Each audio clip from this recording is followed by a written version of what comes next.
Hey everybody, it's Mike with Unity Intercom, and I want to do a brief video talking about I/O devices, hooking them up to the Mac computer so that they can be used with the Unity Intercom server. Talk about echo a little bit and what can cause that slapback echo, some best practices. Unity Intercom can essentially work with any audio generating I/O device, as long as the Mac computer recognizes it as a core audio compliant device. And what that means is, here's my computer. On any Mac computer, if you can go under Spotlight or just type in MIDI and get to the audio MIDI settings area, these are devices that are basically capable of receiving audio for audio in and out of the Mac computer. As long as your device that you're wanting to use shows up in this list, the Unity Intercom server will be able to also use it. As long as your device is showing up in this list, the Unity Intercom server will be able to select it for audio in and audio out. And just a reminder, the channels page is where you select your inputs and your outputs for the Unity server.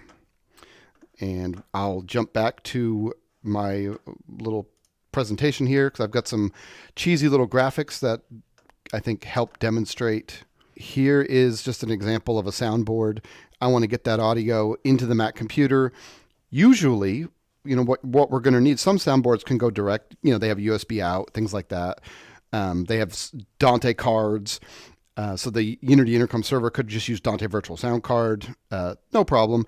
More typical, you're going to see some kind of I/O device.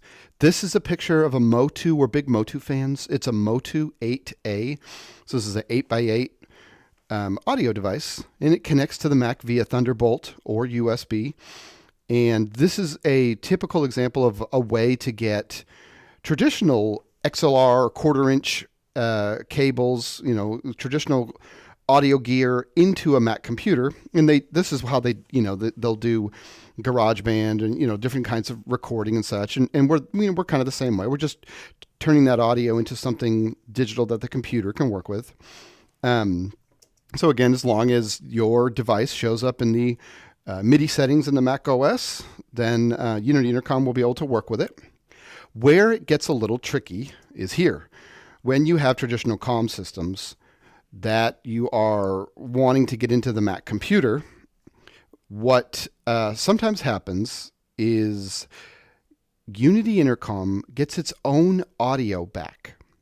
So this is my cheesy little diagram here. I just made this real quick.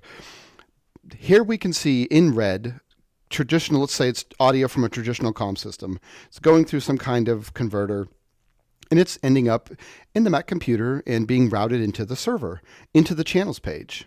So Unity Intercom does an automatic mix minus.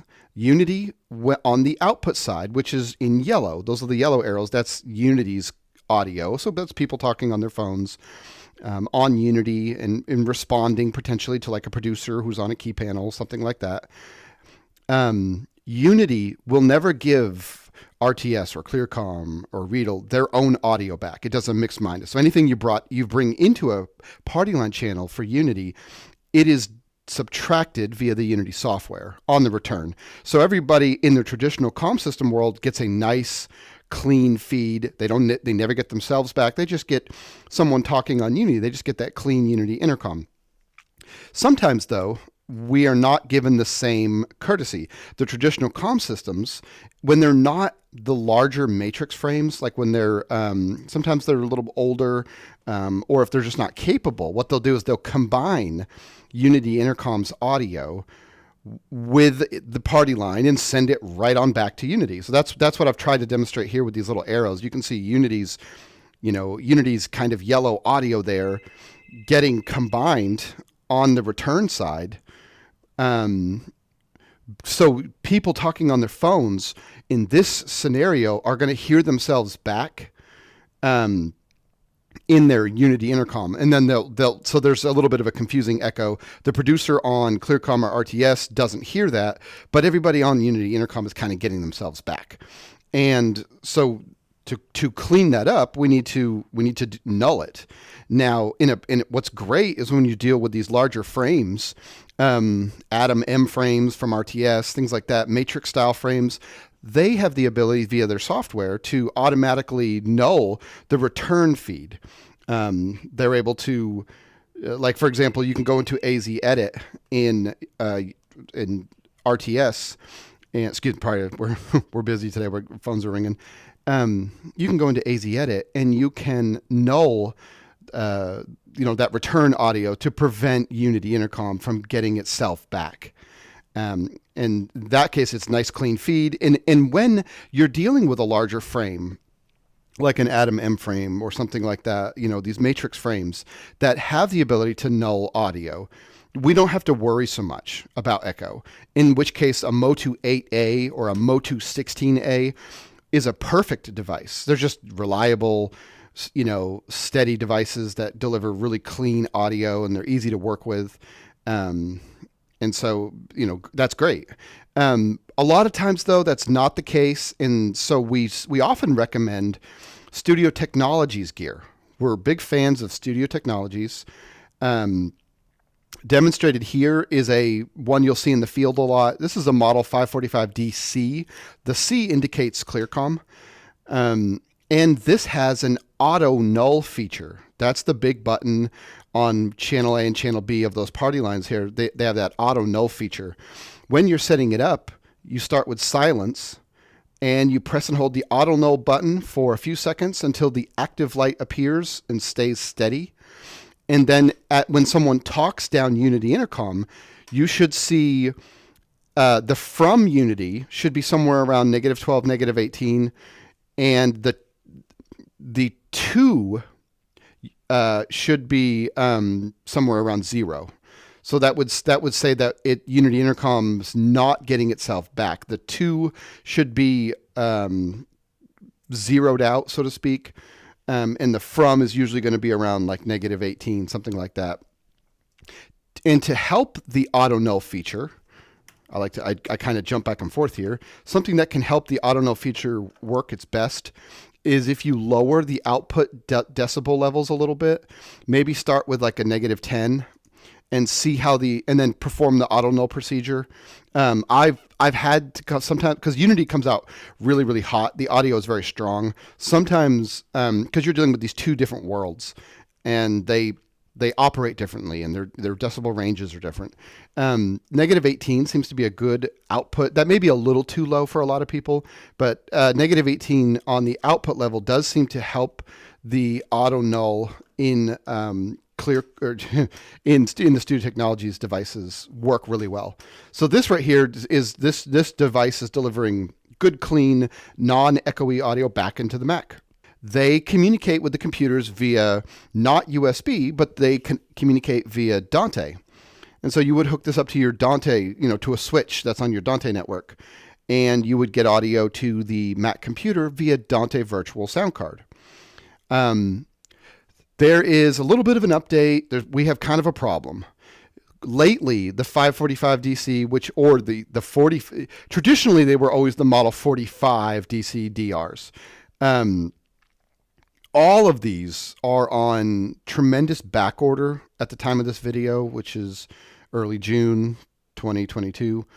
And because of that, people needing to make the 2 to 4 wire conversion via a device like this, and take advantage of the auto null, might have to do a little something like this. And that's going to be, this is the model 45A. This is like the classic. It's an analog version of the model 45 series. These are available. The only problem is they're just not going to give you a nice Dante feed. There's no USB. So it's not there's no easy way to get it right into the Mac. You're going to need a combination of like a Model 45A if you want to do the auto null. And it's going to be a 2 to 4 wire converter. And we're going to go into the model to a I/O device, which will then USB or Thunderbolt into the Mac. So this might be the way you would need to do this. They also have a Model 46, I believe it is, which is going to be a larger version, with more I/O. And like I said, this is only a way that a lot of people are doing this currently. But if you have methods and products and stuff to get that audio cleanly into the Mac, well, then absolutely. There are no hard, fast rules necessarily. And well, since I'm talking about best practices, I do want to mention another thing. Especially if you're new to the Unity Intercom world and you're really kind of experimenting with output levels, and doing the routing of channels, I would encourage people to potentially look at lowering the input gate. It's a little on the high side. -30 tends to be a less sensitive noise gate. So, for example, if you find that you've got a producer talking on ClearCom or RTS, and sometimes during live production they're talking much, much quieter, and you're missing syllables, and you feel like it's chopping a little bit, that noise gate's probably not being triggered. I would go ahead and lower this. I like -48. I think that's a good noise gate. That's a little more sensitive. Negative infinity here is just full open. That's an open microphone, which will get a little room. It'll just be that room noise hum constantly, but you certainly aren't going to miss anything. It's a full open noise gate. I like the -48. That's a very sensitive noise gate, but won't give you just that straight, room noise because it's just a full open gate. The very last thing I'll probably mention, just because we've come this far, is a lot of people are using loopback, and they're doing it for a lot of different reasons. They're using loopback because they're trying to get audio from non-traditional sources, or they're trying to combine two different I/O devices. And there's not Unity Intercom can only attach to one device for the input and one device for the output. So we use loopback a lot. Here, let's use loopback audio in and loopback audio out. The reason I'm mentioning this is because this falls under a best practice, I think, is whenever you are trying to use the software loopback, because you've seen it or we've mentioned it, avoid creating one loopback device and then using that same loopback device for audio in and audio out. I may be able to, I may have loopback running here. I may be able to demonstrate this. By default, when you make a device, you have your loopback audio device. Just don't use the same exact loopback audio device for in and out, because that can create echo as well. It's important to have a loopback audio in source of audio and then a loopback audio out source. So here's I've got a pass-through device. I'm going to use that to send audio out. And I've got one little channel, and I'm going to send that audio out to the Scarlett, and I use the output destination by selecting a monitor source in loopback. So I hope this isn't out of left field, but loopback is used so often in the Unity Intercom world. I thought it was important to mention.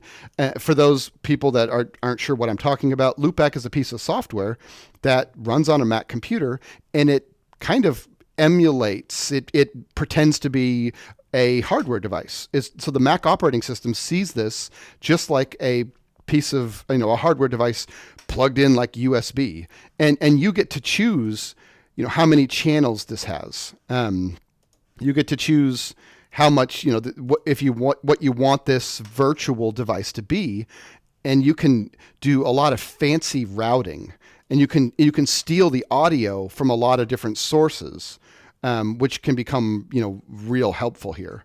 So like I can take the audio from a browser right here, and I can mix it in, and I can route it to different places, and it can be used with Unity Intercom. So anyway, that's just a brief deal on loopback, but I think that about concludes what I was hoping to communicate with this video. Thank you so much.